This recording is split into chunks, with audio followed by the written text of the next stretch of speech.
ശ്രീനാരായണപുരം സ്വദേശിയിൽ നിന്ന് 12,20,000 രൂപ തട്ടിയെടുത്ത കേസിലെ പ്രതി അറസ്റ്റിൽ. വയനാട് സുൽത്താൻ ബത്തേരി മൈതാനിക്കുന്ന് സ്വദേശി മച്ചിങ്ങാത്തൊടിയിൽ വീട്ടിൽ മുഹമ്മദ് ഫസലിനെയാണ് തൃശൂർ റൂറൽ ജില്ലാ പോലീസ് മേധാവി വി കൃഷ്ണകുമാറിന്റെ നേതൃത്വത്തിലുള്ള അന്വേഷണ സംഘം വയനാട്ടിൽ നിന്നും പിടികൂടിയത്.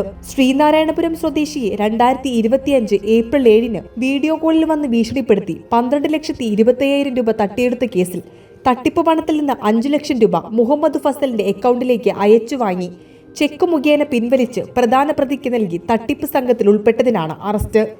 ഡൽഹി ക്രൈം ഡിപ്പാർട്ട്മെന്റിൽ നിന്നും ആണെന്നും പരാതിക്കാരന്റെ ആധാർ കാർഡ് ഉപയോഗിച്ച് ഒരാൾ 1 കോടിയിലധികം രൂപ ലോൺ എടുത്തു എന്നും പരാതിക്കാരനെ ഡൽഹി പോലീസ് ഉടൻ അറസ്റ്റ് ചെയ്യുമെന്നും പോലീസ് യൂണിഫോമിൽ വീഡിയോ കോളിൽ വന്ന് പ്രധാന പ്രതി ഭീഷണിപ്പെടുത്തുകയും വാട്സപ്പിലൂടെ സുപ്രീം കോടതിയുടെ വ്യാജ ലെറ്റർ പാഡിൽ ലെറ്റർ അയച്ച് പരാതിക്കാരന്റെ ബാങ്ക് അക്കൗണ്ടിലുള്ള പണം വെരിഫൈ ചെയ്യുന്നതിനായി നോട്ടറി ഡിപ്പാർട്ട്മെന്റിന്റെ അക്കൗണ്ടിലേക്കാണെന്ന് പറഞ്ഞ് പരാതിക്കാരന്റെ ബാങ്ക് അക്കൗണ്ടിൽ നിന്ന് ഓൺലൈനായി 3 തവണകളായി ആകെ 12,20,000 രൂപ അടുത്ത ദിവസം അക്കൗണ്ടിൽ തിരിച്ചുവരുമെന്ന് വിശ്വസിപ്പിച്ചാണ് തട്ടിയെടുത്തത്. നടപടിക്രമങ്ങൾക്ക് ശേഷം പ്രതിയെ കോടതിയിൽ ഹാജരാക്കും.